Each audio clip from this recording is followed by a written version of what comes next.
네, 화면 잘 보이시나요? 네. 네, 오늘은 문자열 변수 가공에 대해서 이제 다루도록 하겠습니다. 그래서 지난 과제는 이제 텐서플로우와 케라스를 설치하고 대외 데이터로 신경망 모델을 학습하는 게 과제였고요. 그리고 대회 아직 참가 안 하신 분들은 이제 여기 URL 가셔서 대회 참가 꼭 하시고 데이터 다운로드 받으셔서 이제 시작하시기 바랍니다. 네, 그러면 이제 문자열 가공에 대해서 알아보도록 하겠습니다. 이제 문자열은 실제 굉장히 다양하게 일상에서 굉장히 쉽게 접할 수 있는 데이터 형태죠. 그래서 이제 뭐 문자를 보내거나 아니면은 어떤 상품의 리뷰를 달거나 아니면은 뭐 책, 보고서, 뭐 논문 이런 그 문서 등에서 가장 쉽게 접할 수 있는 데이터 형태인데요. 그래서 이제 NLP, Natural Language Processing, 한국어로는 자연어 처리라는 그 학문 분야가 역사가 깊어요. 그래서 이제 뭐 1950년대부터 언어학, 전산학, 그리고 당시에 AI 학문이 결합된 융합 학문으로서 이제 자연어 처리 학문이 그 분야가 생겼죠. 그래서 그때부터 연구가 굉장히 활발히 이루어지고 있는 그런 분야인데, 또 최근에는 딥러닝, 2012년 이후에는 딥러닝으로 또 전성기를 맞고 있는 학문 분야이기도 합니다. 그래서 활용 분야로 보면은 이제 기계 번역, 아니면은 스팸 분류, 감정 분류, 또 문서 중복 검사, 아니면은 뭐 치팅 검사, 아니 또 이제 챗봇, 장문 평가 등 다양한 분야에서 활용이 되고 있죠. 그래서 이제 지금 2020년대의 AI의 현 주소, 이런 거를 이제 이런 강연 같은 걸 들어보시면은 대부분의 사례들이 이런 자연어 처리 그 영역에서, 그 응용 영역에서 나온 그 사례나 아니면 컴퓨터 비전, 아니면 뭐 자율주행, 이 세 분야가 현대 AI의 가장 그 두각을 나타내고 있는 응용 사례, 성공 사례로 꼽히고 있죠. 그래서 자연어 처리, 이 NLP는 이제 굉장히 요즘에 뜨고 있는 그 분야이다라고 할 수 있고요. 그래서 이번 대회에서 이렇게 문자열이 그 입력 데이터인 데이터로 대회를 참가하시면서 이런 문자열을 다루는 여러 방식을 잘 알아두시면은 그냥 앞으로도 적용할 수 있는 그런 영역이 굉장히 많습니다. 그래서 굉장히 도움이 되는 대회라고 생각이 되고요. 이제 저희 트레이닝 데이터를 보시면은 그 첫 번째 3개의 칼럼으로 구성이 되어 있는데, 이제 인덱스 칼럼이 있고, 그리고 실제 이제 저희가 대회에서 피처를 생성하는 데 사용해야 할 텍스트 데이터가 이렇게 있죠. 영문 텍스트 데이터가 이번 대회의 입력 데이터입니다. 그리고 이제 타겟 컬럼은 author, 그러니까 저자를, 이 텍스트의 저자를 이제 구별해내는 게 이번 대회의 목표이죠. 그래서 5명의 저자가 있고, 이 주어진 그 입력 텍스트가 어떤 저자가 쓴 텍스트인지를 예측하는 게 이번 대회의 목표입니다. 이제 문자열을 다룰 때는, 문자열은 이제 텍스트인데 대부분의 머신러닝 알고리즘을 적용하기 위해서는 먼저 문자열을 수치로 바꿔주는 작업을 해야죠.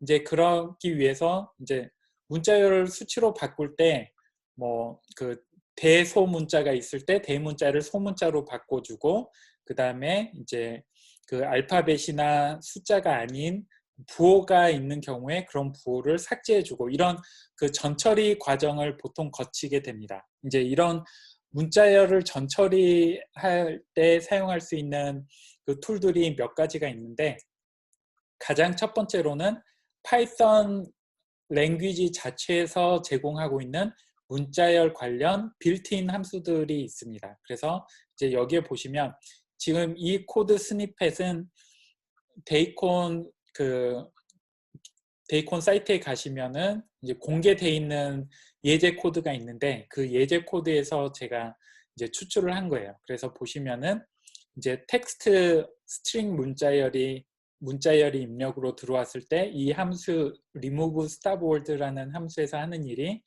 먼저 그 문자열을 나누고, 이 split 함수가 파이썬의 빌트인 함수인데, 문자열 split 하면은 그 공백을 기준으로 문자열을 나눠서 리스트 형태로 저장을 하게 됩니다. 그리고 또 이 strip이라는 함수는 문자열이 이제 뭐 양쪽에 공백이 있을 때 그 공백을 제거해 주는 함수이고요. 그리고 lower라는 함수는 대소문자가 섞여 있을 때 모든 문자를 소문자로 변환해 주는 이런 빌트인 함수를 파이썬에서 기본적으로 제공을 하고 있죠. 그리고 이제 .join이라는 함수는 리스트 형태로 이제 주어지는 인풋을 한 문자열로 다시 결합하는, 이 스플릿 함수와 반대되는 함수가 바로 이 join 함수입니다. 그래서 이렇게 스플릿, 스트립, lower, join 이와 같이 파이썬 언어 자체에서 제공하는 다양한 문자열을 다루는 빌트인 함수들이 있는데, 이런 함수들을 통해서 이렇게 이제 예시와 같이 전처리를 하실 수가 있어요. 또 자주 사용하는 방식 중 하나가 파이썬의 정규식 라이브러리인 정규식, 영어로는 regular expression이라고 하는데, 이 정규식 라이브러리가 re라는 라이브러리가 있어요. 그래서 import re 하면은 이 정규식 라이브러리에 있는 다양한 함수들을 사용할 수 있는데, 이제 여기에 예제 코드에 보면은 그 문자열에서 알파벳이나 숫자가 아닌 부호들, 마침표, 느낌표 이런 다양한 부호들을 전부 다 제거하는 이제 정규식을 사용해서 그런 알파벳과 숫자를 제외한 나머지 캐릭터들을 이제 제거하는 함수를 이렇게 사용을 했죠. 그래서 re라는 라이브러리에 있는 substitute, 그러니까 변환하는 문자열에 어떤 패턴이 있을 때 그 패턴을 두 번째 입력으로 변환하는 함수인데, 이런 식으로 정의를 하는, 이게 꺽쇠 표시는 not 뭐뭐가 아닌 이라는 조건이고, 그리고 A에서 Z 사이거나 대문자 A에서 대문자 Z 사이거나 소문자 A에서 소문자 Z 사이거나 아니면 0에서 9 사이에 있는 캐릭터가 아닌 모든 캐릭터를 없는 없는 걸로 변환을 한다라는 뜻이 돼요. 그래서 이런 정규식 라이브러리를 사용하면 이와 같이 여러 가지 규칙을 이용해서 문자열을 치환을 하실 수가 있어요. 그래서 이제 파이썬에서 제공하는 정규식 라이브러리인 re 라이브러리를 통해서 문자열을 전처리를 하실 수가 있죠.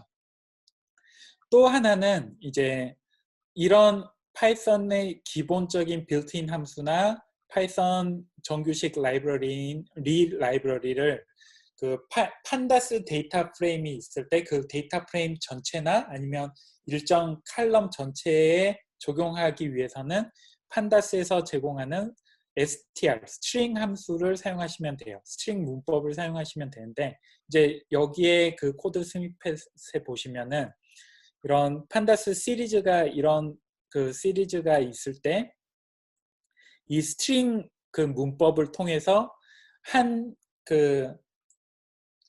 시리즈 전체에 이 파이썬 빌트인 함수인 스플릿 함수를 적용을 한 예제를 보여주고 있죠.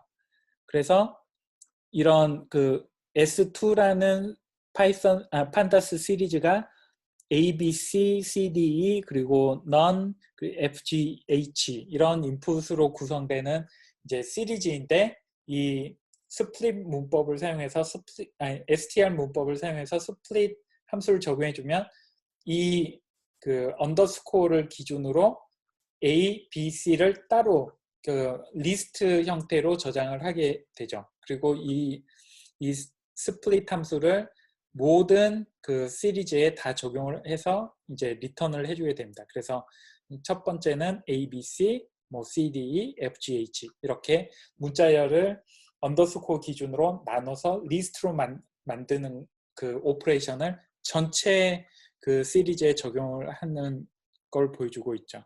그리고 만약에 이제 스플릿한 것 중에서 첫 번째 지금 get1이라고 하면은 0부터 시작하니까 그 두 번째 그 엘리먼트를 리턴을 해달라. 그러면은 지금 이렇게 리스트 형태로 돼 있는 것 중에 이제 두 번째 엘리먼트인 B, D, G만 또 리턴을 할 수가 있습니다.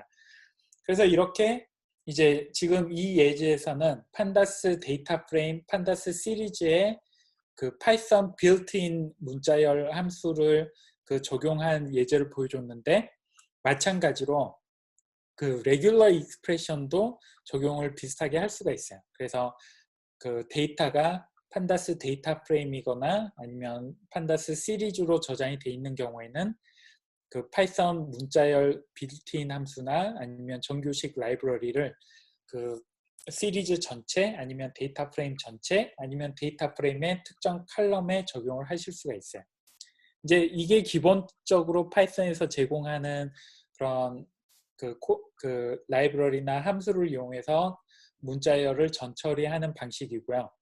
또 하나는 자연어, NLP 관련 라이브러리들을 사용하실 수가 있어요. 그래서 이거는 따로 설치를 하셔야 되는데 그 대표적인 자연어 처리 라이브러리로는 NLTK, Natural Language Toolkit의 약자인데 NLTK라는 그 라이브러리가 있고 또 스페이시라는 라이브러리가 있어요. 이 두 라이브러리가 자연어 처리하는 그 라이브러리 중에서는 오픈소스 라이브러리 중에서는 가장 유명한 라이브러리입니다. 그래서 이 NLTK 라이브러리 같은 경우에는 그 책도 있어요. 그 오픈소스 책도 있어서 여러분이 가시면은 그 NLTK 라이브러리를 활용해서 문자열을 다루는 아니면은 자연어를 처리하는 다양한 그 방법을 그 배울 수 있는 책이 그 무료로 공개되어 있어요. 그래서 그 링크가 이제 참고 문헌, 참고 자료 그 섹션에 제가 링크를 그 공유를 해 두었으니까 관심 있는 분은 이제 거기 가셔서 책을 확인하실 수 있습니다. 그래서 이제 예를 들면은 그 이 예제 코드를 보신 분은 아시겠지만 이 예제 코드에서는 스탑월드를 따로 그 일일이 지정을 했어요. 그래서 여기 스탑월드라는 그 리스트를 이제 직접 그 하드 코드를 했는데 NLTK 라이브러리에 보시면은 각 언어별로 스탑월드를 이제 스탑월드라고 하면은 자주 사용하는 그 자주 사용되는 단어들 여기 보시면 I, me, my 이런 단어들은 너무 자주 사용하기 때문에 이제 실제 자연어 처리할 때는 이런 그 단어들을 삭제한 후에 그 어떤 그 자연어 처리 그 피처 제너레이션, 피처 엔지니어링을 그 이런 자주 사용하는 단어를 삭제하고 피처 엔지니어링을 하는 게 모델 퍼포먼스가 더 좋게 나와요. 그래서 이런 그 자주 사용되는 단어들을 스탑월드라고 하는데 이 스탑월드를 NLTK 라이브러리에 보시면은 영어, 뭐 불어 각 언어별로 다 이런 스탑월드를 제공하고 있어요. 그래서 이제 저희 지금 대회에서는 영어로 된 텍스트를 다룰 거기 때문에 영어의 스탑월드를 내가 그 제거하고 싶다. 그러면은 이렇게 NLTK 코펄스로부터 스탑월드를 임포트한 다음에 스탑월드에서 이제 영어 스탑월드를 이렇게 리턴을 하실 수가 있습니다. 그러면은 이제 다음에 그 피처 가공을 하실 때 이 스타볼드를 제거하시고 이제 피처 가공을 하실 수가 있어요. 그래서 이런 스타볼드 외에도 NLTK를 사용하시면 이제 많이 활용하는 이제 문자열 전처리를 할 때 많이 사용하는 NLTK 함수들이 어떤 게 있냐면 토크나이저. 토크나이저는 이런 문장이 있을 때 이 문장을 이렇게 토큰으로 단어와 아니면 이런 부호로 나눠주는 걸 토크나이저라고 하는데, 이런 토크나이저를 NLTK에서 이제 사용할 수가 있고, 또 하나는 스테밍이나 레마타이제이션을 사용하는데, 이거는 뭐냐면 이제 영어 같은 경우에 보면은 1인칭 어떤 명사 같은 경우에는 복수형이 있고 단수형이 있고, 또 동사 같은 경우에는 1인칭 동사형, 3인칭, 뭐 2인칭, 그리고 또 이제 뭐 과거형, 현재형, 뭐 현재 완료형, 이런 다양한 한 가지의 단어가 다양한 형태를 띨 수가 있잖아요. 근데 이제 Natural Language Processing, 자연어 처리를 할 때에는 그런 다양한 한 단어의 다양한 형태를 동일한 단어로 인식하는 게 이제 모델 성능에 도움을 주는 경우가 많아요. 그래서 이제 그렇게 단어가 여러 형태를 띠고 있을 때 기본형을 찾아주는 작업을 레마타이제이션, 이제 레마라는 단어가 이제 어떤 단어가 있을 때 그 단어의 기본형을 레마라고 하고, 그런 기본형을 찾는 과정을 레마타이제이션이라고 하죠. 그래서 이런 레마타이제이션을 여러 종류의 레마타이제이션을 제공을 하고 있습니다. NLTK에서.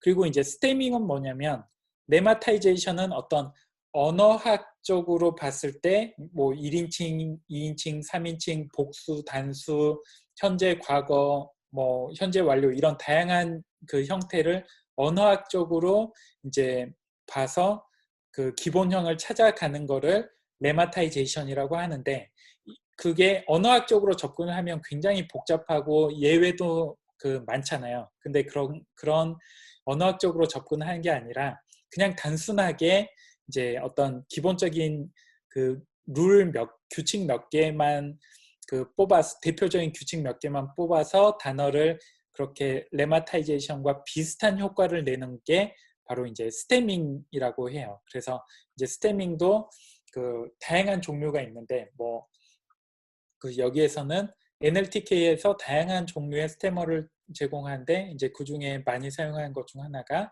이제 스노우볼 스테머, 그리고 또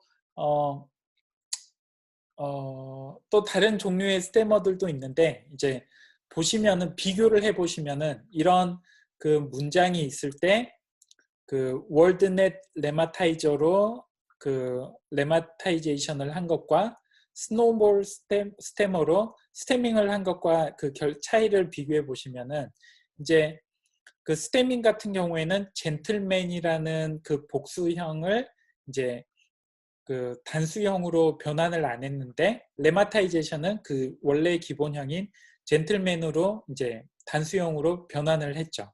그리고 멀시 같은 경우에 이제 레마타이제이션은 이 멀시 단어를 그대로 사용을 했는데, 이제 스테밍은 Y를 I로 바꾸는 그런 규칙이 있어서 이렇게 멀시라는 단어를 Y를 I로 취환을 했죠. 그리고 또 보시면은 핸드라는 핸드가 원래는 복수형이었는데, 문장에서는 이제 레마타이제이션과 스테밍을 통해서 둘 다 이제 단수형으로 이제 변환이 된 것을 확인할 수 있죠. 그래서 보시면은 결과가 약간씩 다르게 나오는데, 보통 레마타이제이션이 좀 더 복잡하고 이제 프로세싱이 더 오래 걸리기 때문에 만약에 좀 더 빠른 성능의 뭔가 문자열 전처리를 하고 싶다 그러면은 스테머를 사용하셔도 최종 모델 성능은 비슷하게 나오는 경우가 대부분입니다. 그래서 이제 머신러닝 전체 파이프라인에서는 많은 사람들이 이제 스테머를 그 파이프라인에서 문자열 전처리를 할 때 스테머를 많이 사용을 해요. 근데 이제 레마타이제이션도 사용할 수 있다. 뭔가 그 언어학적으로 전처리를 하시고 싶다. 그러면은 레마타이저를 사용하시고 이제 좀 더 그냥 효과적인 규칙 몇 개로 효과적으로 그 좀 더 빨리 전처리를 하고 싶다. 그러면 스테머를 사용하시면 됩니다. 네, 이외에도 NLTK는 굉장히 다양한 그 함수들을 제공을 하고 있는데 보통 이제 머신러닝에서 사용을 하실 때는 이렇게 뭐 스타보드나 토크나이저, 스테밍, 레마타이제이션 이 정도만 아셔도 이제 이 정도가 가장 많이 사용되는 NLTK 기능이에요. 네, 혹시 그 문자열 전처리에 대해서 궁금하신 점이나 질문 사항이 있으신가요? 그 한 가지 질문 사항이 있는데요. 네. 이게 대문자를 제거하는 거랑 대문자를 제거 안 하는 것도 또 차이가 있다고 하더라고요. 그게 어떤 부분에서 그런 차이가 좀 발생하는지가 궁금합니다. 이제 그 머신러닝 같은 경우에는 이게 전처리를 마치고 머신러닝 알고리즘의 그 인풋으로 피처라이제이션을 통해서 인풋으로 들어가야 되면 그 알고리즘은 have와 뭐 대문자 have와 소문자 have의 차이를 전혀 알 수가 없죠. 알고리즘 측면에서. 그래서 have랑 대문자 have랑 그 소문자 have가 전혀 다른 카테고리, 그 범주형 변수로 이제 인식이 되게 그 될 수도 있고 그러면은 이제 만약에 대문자 have와 소문자 have를 동시에 갖게 되면은 뭐 그 피처 디멘전이 늘어나는 그런 결과도 있을 거고 대신에 이제 have가 문장의 가장 앞에 나왔을 때와 문장 중간에 나왔을 때 서로 다르게 처리를 할 수가 있겠죠. 그래서 그냥 단순하게 보면 머신러닝 알고리즘에서는 대소문자 뭐 우리가 눈으로 볼 때는 대문자로 시작한 have와 소문자로 시작한 have가 같은 단어가 다르게 표현된 거라고 이제 사람들은 이해할 수 있지만 알고리즘이 볼 때는 그냥 전혀 다른 두 개의 범주로 그 간주할 수가 있기 때문에 이제 아무래도 모델 학습에서 다른 결과가 나올 수 있죠. 한 가지 더 추가적으로 질문 드려도 될까요? 네. 그러면요, 이 공부를 하다 보니까 이렇게 그 단어 간의 유사도를 이제 이용을 해서 학습을 시키는 경우도 있다고 하던데요. 그 경우에는 대문자로 쓰인 have랑 소문자로 쓰인 have를 이제 똑같은 범주로 이제 볼 수가 있는지가 조금 궁금합니다. 이제 똑같은 범주로 보면 뭐 그 유사도를 계산할 필요가 없죠. 그 유사도가 1일 테니까. 근데 이제 이렇게 다른 범주로 구분이 됐을 때는 그 이 다음에 나오는 게 이런 그 단어들을 가지고 이제 피처로 만드는 방법이 여러 방법이 있는데 어떤 방법을 사용했느냐에 따라서 유사도가 가깝게 나올 수도 있고 유사도가 그 멀게 나올 수도 있고 그 결과가 다르게 나올 수 있죠. 그래서 뭐 대문자, 소문자 이거 치환을 해주고 안 해주고가 이제 궁극적으로 모델에게 그 모델링을 했을 때 결과가 다르게 나오는 게 어떻게 보면 당연해요. 네, 답변 감사합니다. 네. 이 또 뒷부분 이제 그 문자열을 사용해서 전처리를 하고 그다음에 이제 그 피처 가공하는 부분을 또 다룰 텐데 그 피처 가공하는 부분까지 보시면은 약간 그 큰 그림이 좀 더 이해하시기가 그 쉬울 거예요. 혹시 또 다른 전처리에 대해서 다른 질문 있으신가요? 네, 송인호 질문 있습니다. 네. 네, NLTK 라이브러리랑 스파시 설명해 주셨는데, 그 스파시가 요즘 더 많이 쓰는 라이브러리라고 제가 찾았거든요. 그래서 여기는 어떤 기능이 있는지 좀 여쭤보고 싶습니다. 이제 스페이시 같은 경우에는 그 모델 기반의 그 기능을 많이 제공을 해요. 그래서 이제 머신러닝을 사용할 때 그 이제 순수한 문자열을 입력으로 그대로 이제 받으려면은 이제 문자열 전처리만 하고 그 다음에는 뭐 다른 사이클런이나 케라스를 이용해서 이제 피처 가공을 한다. 그러면은 이제 스페이시를 굳이 쓸 필요가 없는데 이제 스페이시에서는 그 문자열 전처리에 사용할 수도 있고 그 다음에 피처 가공을 하는데도 사용을 할 수가 있어요. 그래서 이제 피처 가공을 하는데 어떤 툴을 선호하는지 그 개인의 선호도에 따라서 이제 스페이시를 더 사용할 수도 있고 아니면은 그냥 NLTK를 사용해서 전처리만 하고 피처 가공은 뭐 사이클런이나 아니면은 뭐 케라스를 통해서 뭐 그 전처리를 한다. 아니 전처리가 아니라 그 피처 가공을 한다. 그러면은 굳이 스페이시를 사용할 필요가 또 없죠. 또 이제 NLTK도 만약에 그 저희 데이콘에 지금 공개된 예제 코드에 보시면은 NLTK도 사용을 안 하고 그냥 파이썬 빌트인 함수를 통해서 전처리를 다 해버리고 그 다음에 이제 케라스 토크나이저를 통해서 이제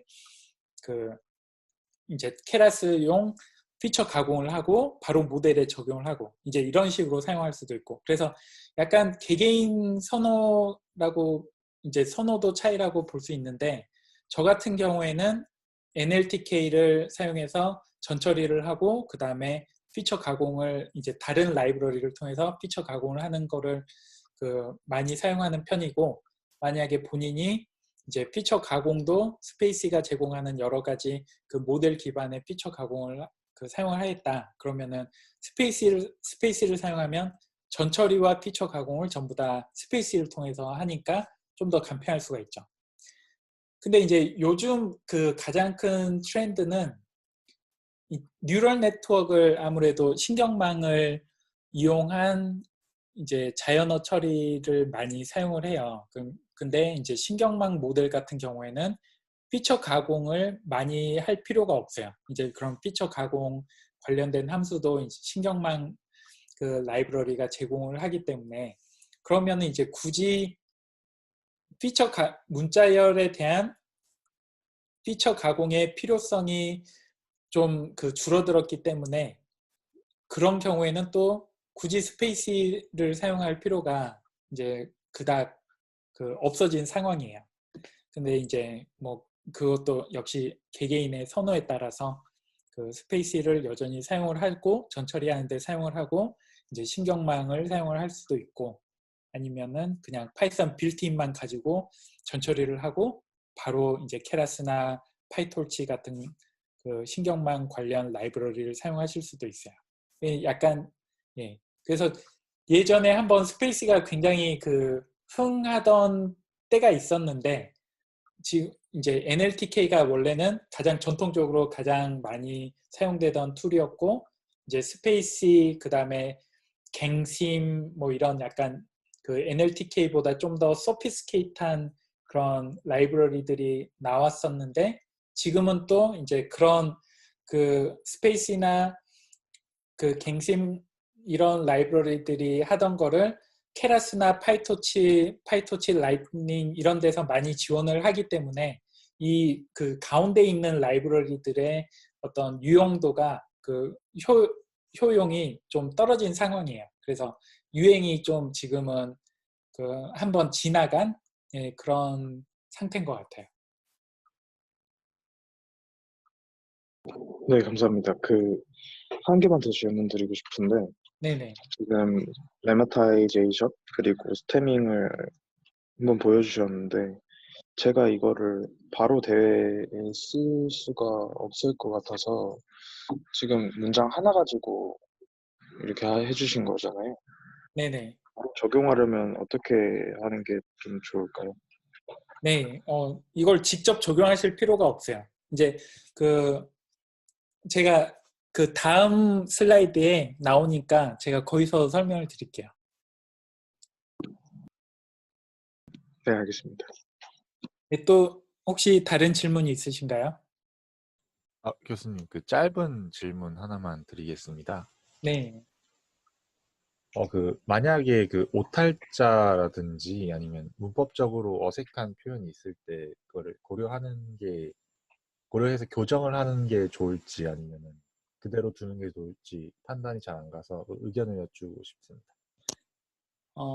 그런 것도 그 이제 직접 트라이얼 앤 에러로 해보고 이게 모델 성능에 도움이 되면은 남겨두고 아니면은 그냥 제거하고 이런 식으로 해야 될 것 같아요. 그게 이제 태스크마다 약간 차이가 있을 것 같은데 예를 들면은 그 스팸을 분류를 한다. 이런 태스크가 이제 스팸 이메일을 분류하는 태스크라고 하면은 보통 스팸에서 보면은 그 뭐 2를 그 3으로 바꾸고 또 이제 그런 알파벳 5를 숫자 0으로 바꾸고 이런 식으로 이제 그 스팸 알고리즘을 피하는 그런 경우가 많거든요. 이제 그런 경우에는 이제 말씀하신 것처럼 약간 그 어떻게 보면 오타라고 볼 수가 있죠. 그 원래 단어에서 사용해야 할 그 캐릭터를 사용하지 않고 그걸 바꿔서 변칙적으로 이제 사용한 경우 이제 그런 거를 디텍을 하면은 그런 거를 일종의 피처로 사용을 하면은 이제 스팸 디텍션의 경우에는 성능을 향상시킬 수가 있겠죠. 근데 만약에 이번 그 대회 같이 어떤 그 문장의 저자를 그 찾아내야 된다. 뭐 그러면은 이제 그 스팸 디텍션 하는 그 태스크보다는 아무래도 효용도가 좀 떨어질 것 같아요. 제가 생각하기엔. 근데 이제 가장 좋은 방법은 여러 가지를 다 트라이를 해보시고 이게 그런 오탈자를 그 제거를 하는 게 마지막 모델 성능에 도움이 되는지 안 되는지를 직접 확인하셔서 이제 거기에 그 크로스 밸리데이션 성능의 향상이 되면은 남겨놓고 아니면 그 삭제하고 이런 방식을 취하시는 게 좋을 것 같습니다. 감사합니다. 네, 또 다른 질문 있으신가요? 네, 없으시면 이제 문자열 가공으로 넘어가겠습니다. 이제 전처리 단계는 어떻게 보면 그 클리닝 작업이에요. 그래서 그 다음 스텝에서 좀 더 그 쉽게 사용할 수 있게.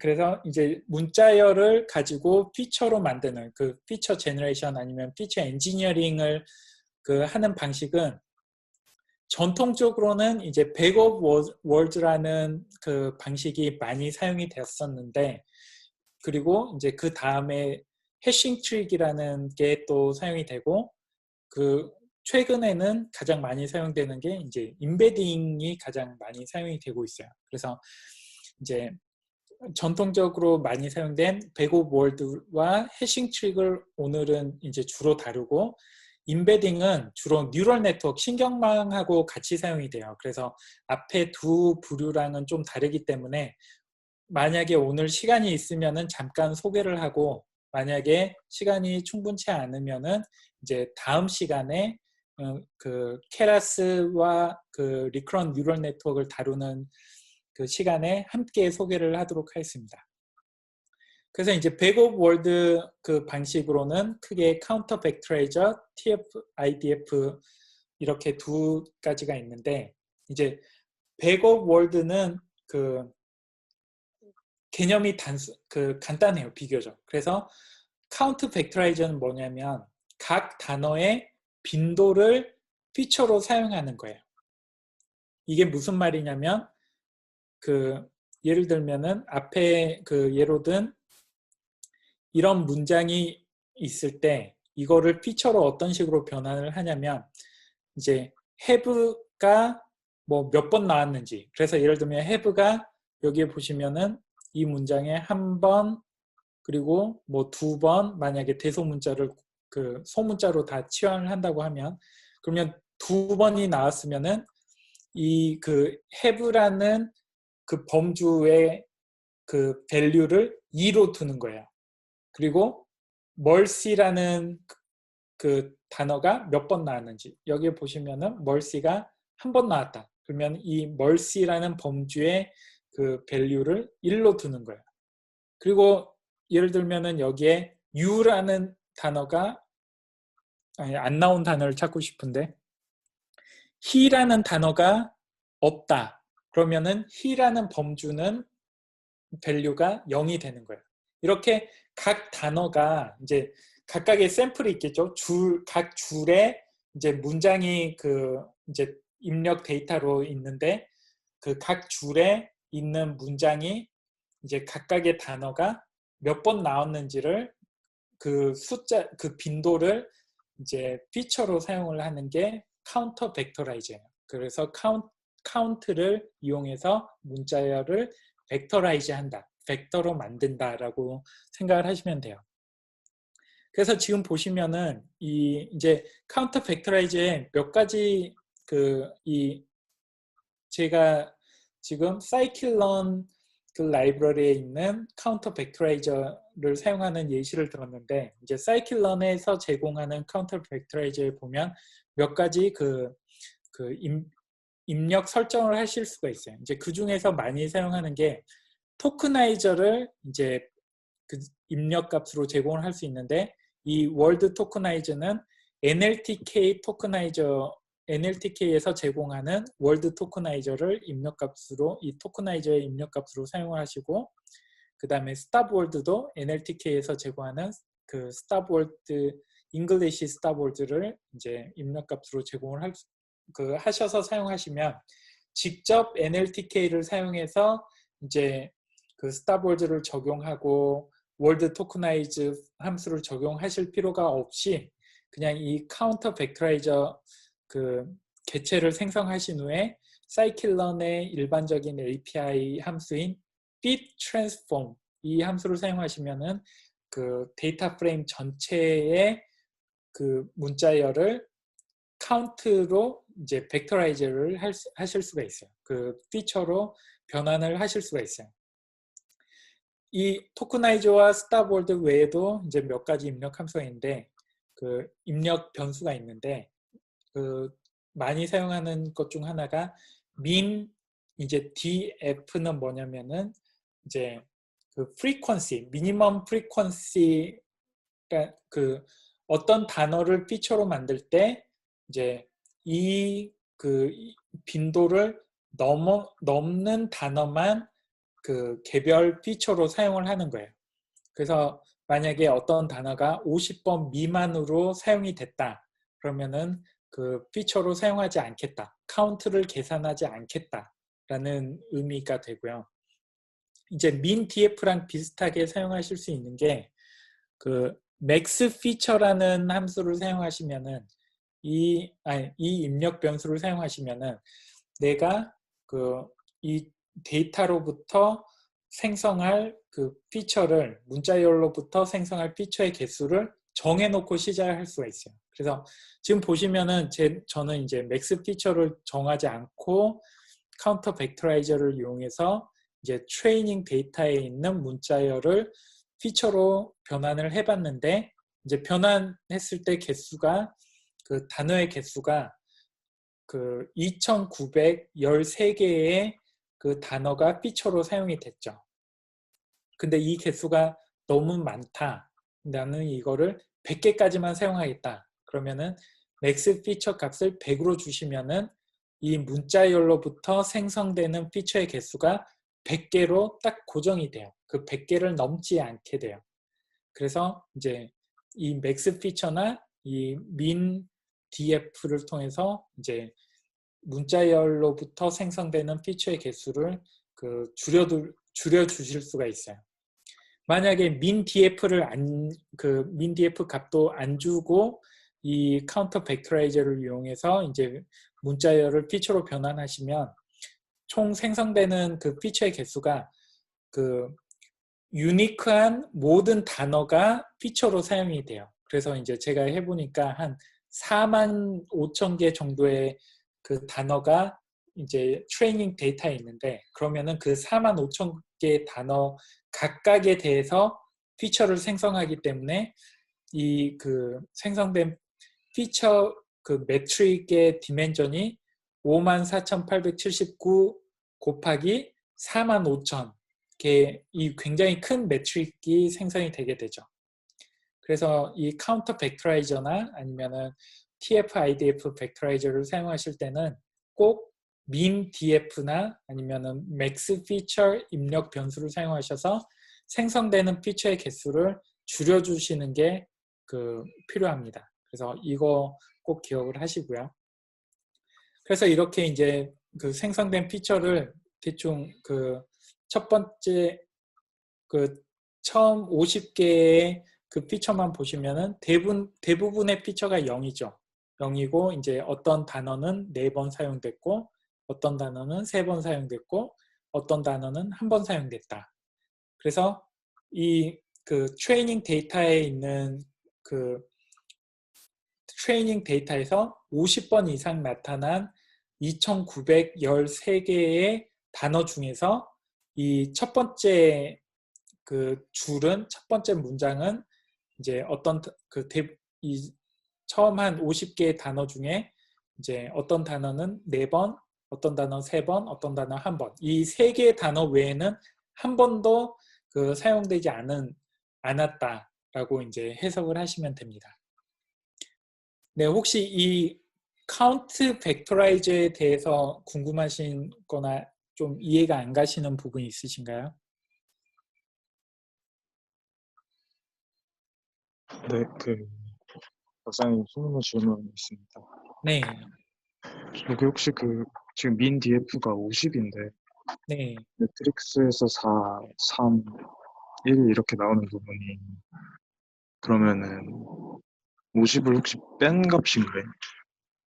이 50은 전체 지금 이 fit 함수를 사용해서 이 카운트를 계산할 때 입력 데이터 전체에서 어떤 단어가 50번 이상 나온다라는 의미예요. 그러니까 지금 이거는 첫 번째 줄에 있는 문장 안에서는 이 단어가 4번 나오고 3번 나오고 1번 나왔는데 입력 데이터 전체 모든 줄을 다 통틀어서 보면은 각각의 단어가 50번 이상 나온 거죠. 아, 네. 네. 감사합니다. 혹시 또 다른 질문 있으신가요?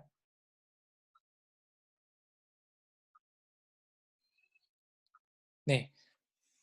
그러면은 이제 이 카운트 벡터라이저가 이해가 되시면은 이 TF, IDF 벡터라이저는 이제 여기에서 약간 더 한 단계 더 업그레이드 된 거예요. 이제 이 카운트 벡터라이저 같은 경우에는 수가 이제 카운트를 계산하기 때문에 몇 함수 분포를 따르게 되거든요. 그래서 대부분의 이제 단어들이 분포가 이제 0에 가장 집중이 돼 있고 높은 수로 갈수록 이제 이제 이렇게 exponentially 감소하게 되죠.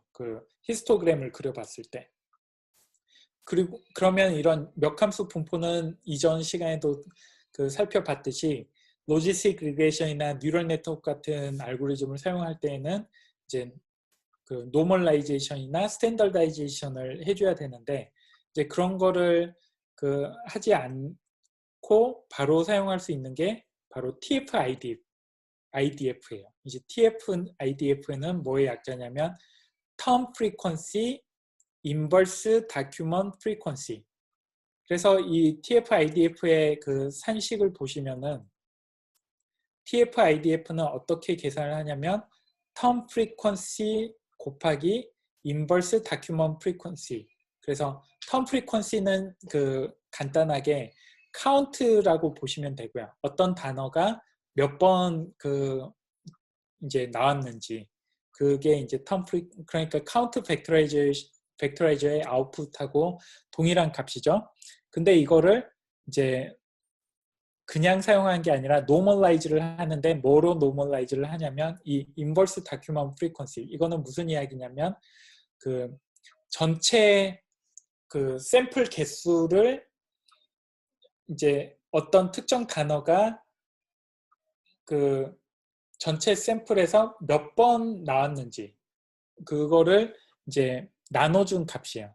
그래서 이거는 어떤 효과가 있냐면 쉽게 생각해서 뭐 더 이런 관사나 아니면은 그 스탑월드랑 약간 비슷한 개념인데 더라는 단어는 거의 모든 그 문장에 다 그 출연을 하잖아요. 그래서 이제 5만 개 넘는 샘플이 있는데 이 더라는 단어는 뭐 문장 0번 문장부터 그 5만 번 문장까지 거의 빠지지 않고 다 나올 텐데 이제 이렇게 그 자주 출연하는 그 빈도가 높은 단어를 어떤 페널티를 주는 거예요. 그 더, 뭐, 뭐, I, you 이런 그 자주 빈도가 높은 단어를 그 단어의 빈도로 나눠줘서 이제 그 페널티를 주는 거죠. 그러면 어떤 효과가 있냐면 빈도가 그렇게 높지 않은 단어가 좀 더 이제 높은 TF, IDF 값을 갖게 되겠죠. 그래서 이제 뭐 빈도가 너무 높은 모든 문서의 모든 샘플에 그 다 출연하는 그런 이제 단어들은 페널티를 가져서 TF, IDF 값이 낮아지고 어떤 그 단어 이제 약간 특이한 단어가 출연했을 때 그 단어의 TF, IDF 값은 올라가고 이제 근데 그냥 올라가는 게 아니라 턴 프리퀀시, 카운트가 높을 때 이제 더 높아지고 그래서 카운트를 약간 그 전체 문서에서 나타나는 빈도로 이제 노멀라이즈 해준 게 바로 TF, IDF라고 보시면 됩니다. 그래서 TF, IDF도 사이클런에서 제공을 하고 있는데 이 TF, IDF 벡터라이저도 보시면은 카운트 벡터라이저랑 비슷하게 이제 그 토크나이저 스탑월드 그리고 민 DF 이런 동일한 입력 변수를 제공을 할 수가 있어요. 그리고 이제 거기에 또 추가로 뭐 이 인버스 다큐먼트 프리퀀시를 사용할 건지 안 할 건지 이거를 만약에 사용을 안 하시면 그냥 카운트 벡터라이저랑 이제 비슷한 그 출력값이 되겠죠. 그리고 이제 이 인버스 IDF를 사용할 때 이제 스무딩을 할 건지 안 할 건지 이 로그를 취할 수도 있고 아니면은 취하지 않을 수도 있고 이제 그런 몇 가지 더 추가적인 그런 입력 변수를 받게 돼요. 그래서 이제 출력값을 보시면은 똑같이 min df 입력값을 50으로 줬기 때문에 이제 사용하는 최종 그 피처의 개수는 2913개로 카운트 벡터라이저랑 이제 동일하죠. 근데 이 값을 보면은 이제 값이 아까는 431이었는데 그게 노멀라이즈가 돼서 0.2, 0.14, 0.1 이렇게 그 변환이 된 그 차이가 있는 것을 확인할 수가 있죠. 그래서 그냥 카운트를 사용했을 때보다 어떤 그 이제 출력값이 노멀라이즈가 됐다. 그래서 뭐 로지스틱 리그레션 아니면 그 신경망 이런 알고리즘에 적용할 때 바로 사용할 수 있고 그래서 그런 장점이 있는 변환 방식입니다. 혹시 그 이 TF, IDF에 관련해서 질문 사항이나 궁금한 점 있으신가요? 저 질문 있는데요. 네, 이 화면에서 그 fit transform 그 적용한 다음에 나온 그 XTF-IDF 이 변수 있잖아요. 네. 이 변수를 이제 모델 그 트레인 데이터로 바로 사용하면 되는 건가요? 학습할 때? 이제 이 변수의 타입이 뭐냐면 네. 사이파이의 스파르스 매트릭이에요. 그래서 이제 사이파이 스파르스 매트릭, 넘파이 매트릭하고 비슷한데 이제 스파르스한 데이터를 저장하는 그런 그 자료 구조, 데이터 구조가 그 사이파이의 스파르스 매트릭인데 근데 사이파이 스파르스 매트릭이 넘파이랑 보통은 호환이 돼요. 그래서 넘파이 매트릭을 입력으로 받을 수 있는 알고리즘은 기본적으로 이 그 사이파이 스파르스 매트릭을 입력으로 그 지원하는 경우가 많아요. 그래서 scikit-learn 이제 제가 다음 슬라이드에 모델을 학습하는 코드를 그 예로 들 텐데 이제 scikit-learn에서 제공하는 대부분의 함수들은 이제 이 그 출력된 TF-IDF 벡터라이저나 카운트 벡터라이저의 출력값을 바로 입력으로 사용하셔서 모델을 학습하실 수가 있어요. 그리고 RightGBM과 XGBoost도 이 스파르스 매트릭을 입력으로 바로 받을 수가 있어요. 그런데 케라스나 그 파이토치 같은 뉴럴넷 같은 경우에는 이런 스파르스 매트릭을 입력으로 지원하지 않기 때문에 이거를 이제 케라스나 파이토치의 신경망 모델의 입력으로 사용하시려면 numpy dense 매트릭으로 변환을 해주셔야 돼요. 이제 변환한 방법은 이제 .toDense라는 함수를 통해서 scipy 스파르스 매트릭을 numpy dense 매트릭으로 변환을 하실 수가 있어요. 그래서 일반적으로 scikit-learn 알고리즘이나 RightGBM, XGBoost에서는 바로 사용하실 수 있지만 만약에 신경망 알고리즘을 적용하실 때는 케라스나 뭐 파이토치, 텐서플로우에서는 이거를 이제 toDense 함수를 통해서 numpy 매트릭으로 변환하셔야 사용하실 수 있다라고 아시면 되겠습니다. 네, 감사합니다. 네, 또 다른 질문 있으신가요?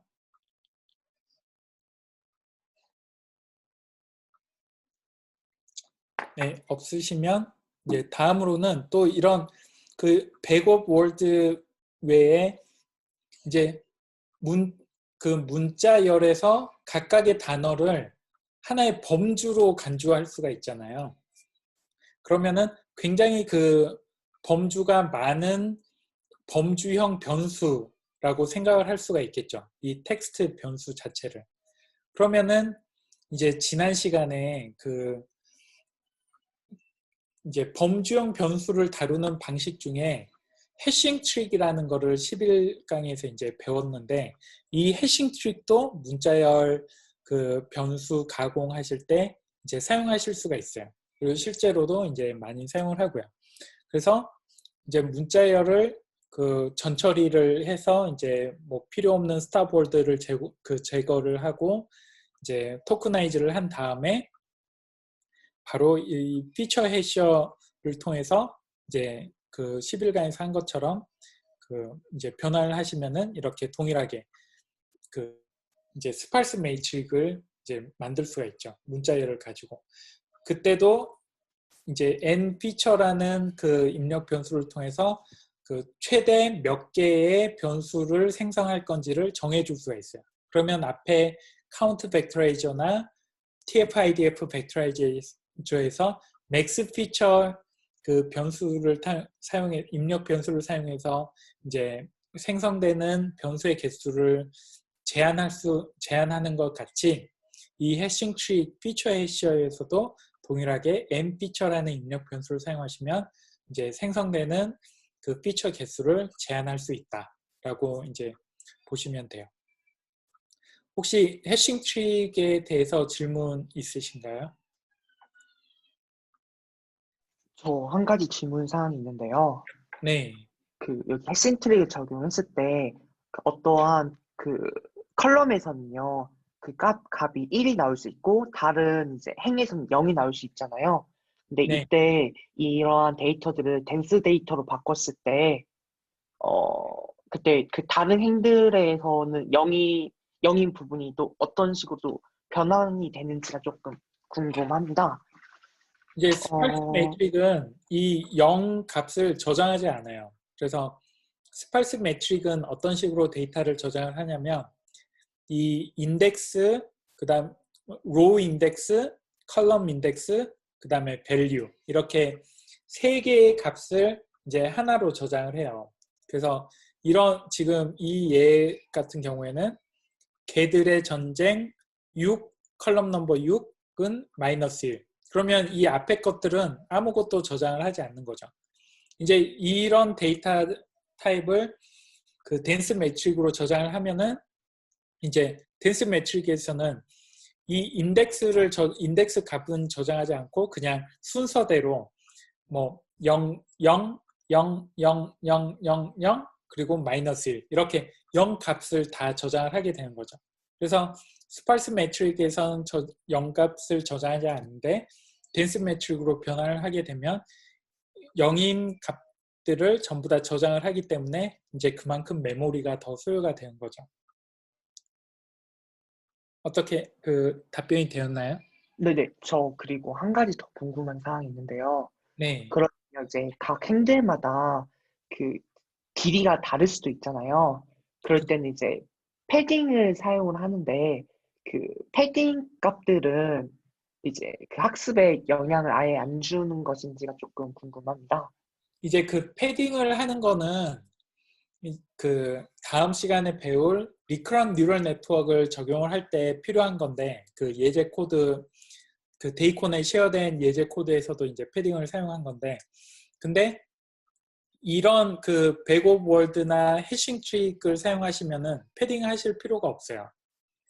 그게 왜 그러냐면 그 모든 그 문자열이 길이가 뭐 어떻게 되든 간에 모든 문자열이 일정한 그 크기의 매트릭으로 변환이 되기 때문에 벡터로 변환이 되기 때문에 그 벡터의 크기는 뭐로 결정이 되냐면 문장의 길이와 상관없이 그 전체 데이터에 있는 단어의 개수로 그 정의가 돼요. 그래서 보시면은 이 2913이라는 그 이제 이 숫자가 어디서 나온 거냐면 전체 트레이닝 데이터에 50번 이상 출연한 단어의 총 개수가 2913개인 거예요.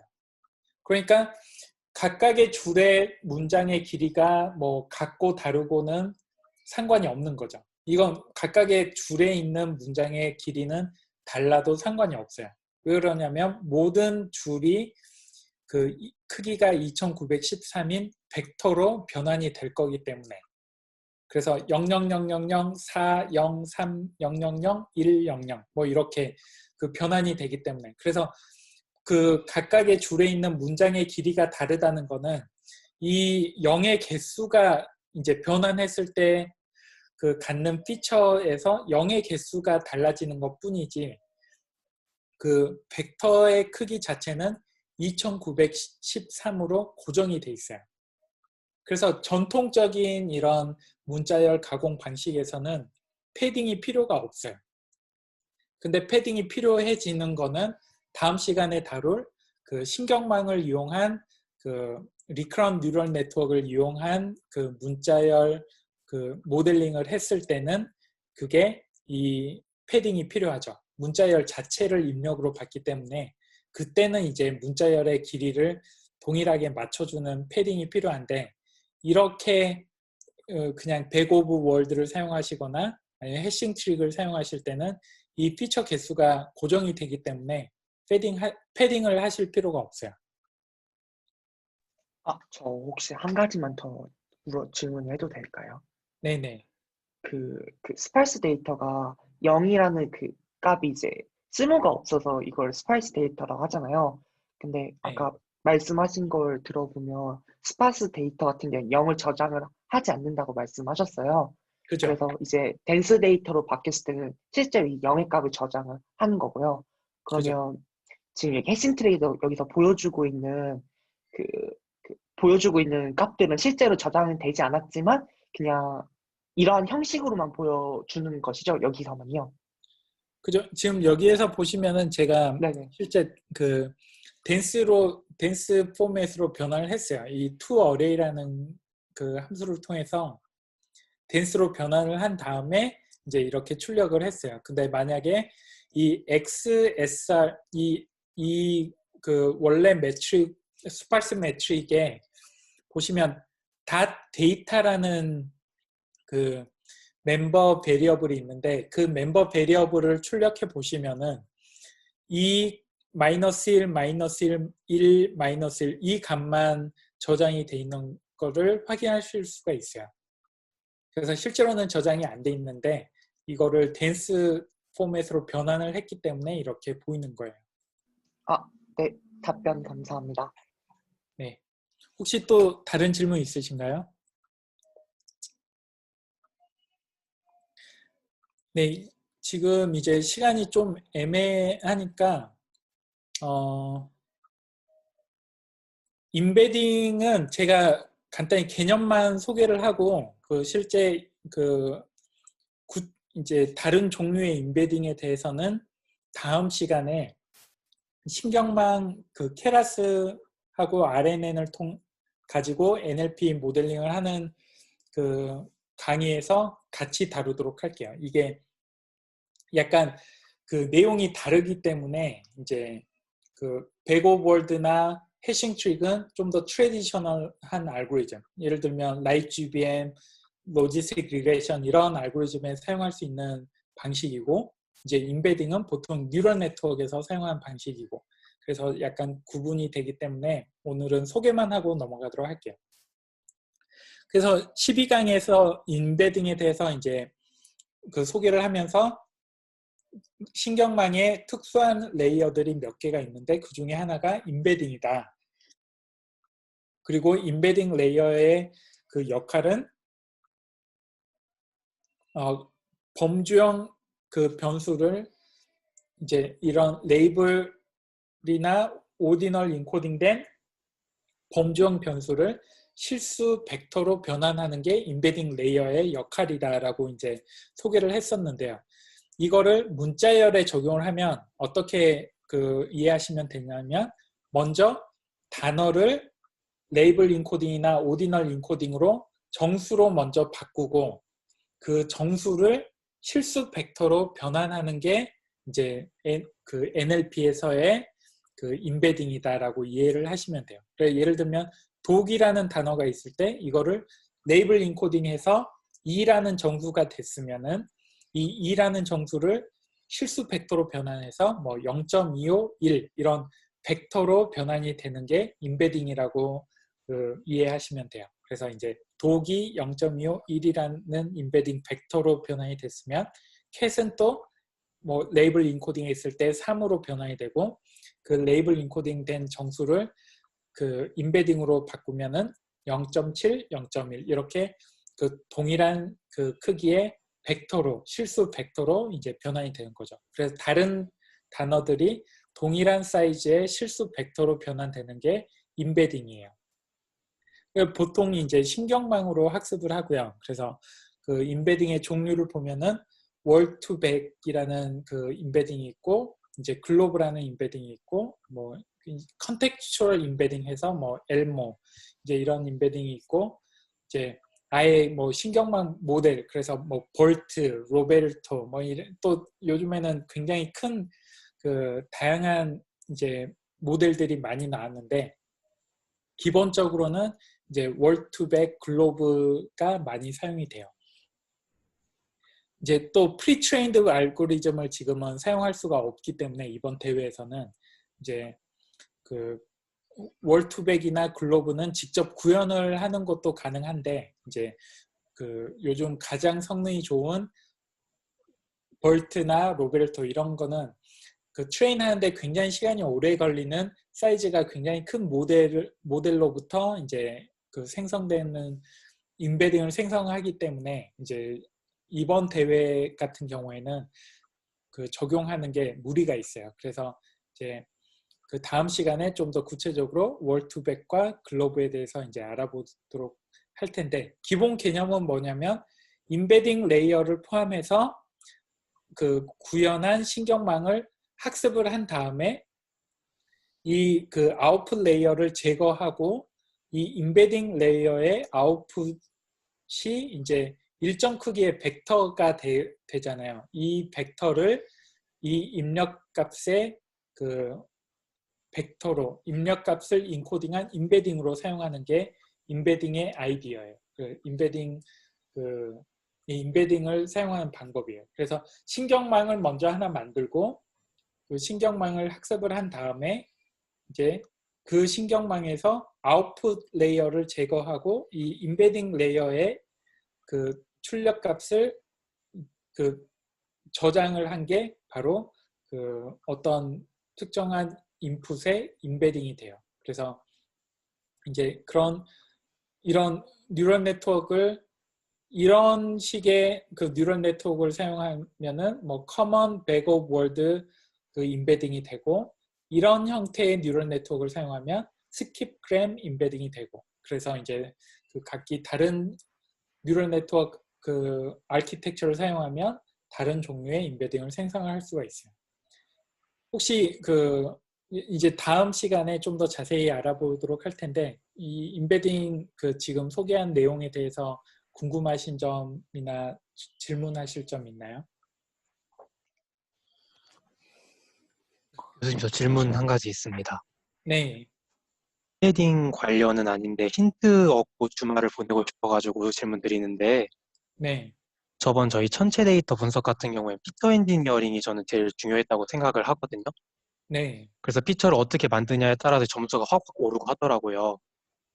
근데 이번 대회는 이제 신경망 그 CNN을 디자인하는 게 중요한 것 같은데, 그 피처 엔지니어링도 보통 교수님이 아까도 말씀하셨지만 별로 안 중요하다고 하셨고, 근데 신경망 그 자체 디자인하는 것도 활성화하면서도 다 보통 렐루를 쓰고 획일화돼 있다고 생각해서 어떤 부분을 제가 공부해야 이거 점수를 확확 또 올릴 수 있을까요?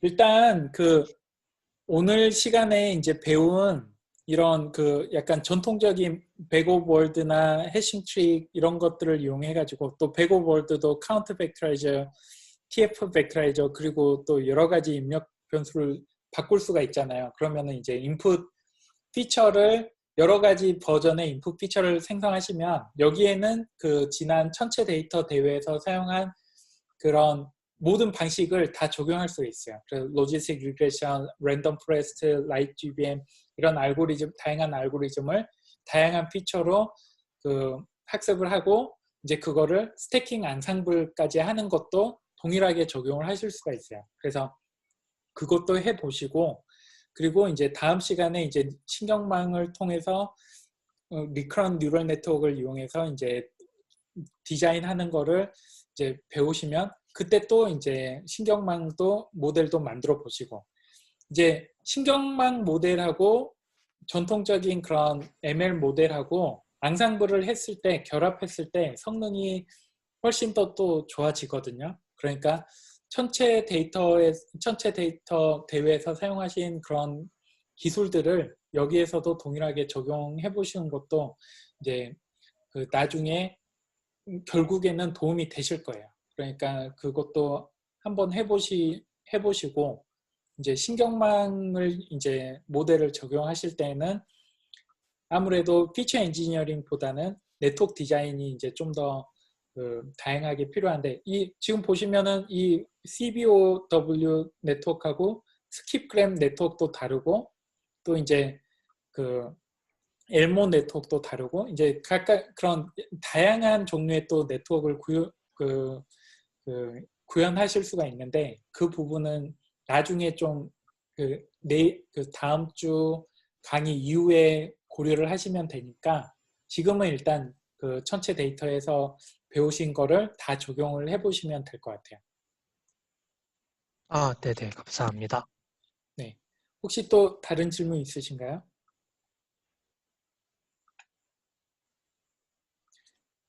네, 없으시면 오늘은 여기까지로 하고, 이제 참고 자료는 이제 NLP에 대해서 그 궁금하시면 NLTK에 대해서 궁금하시면 NLTK 북을 이제 무료로 보실 수가 있고요.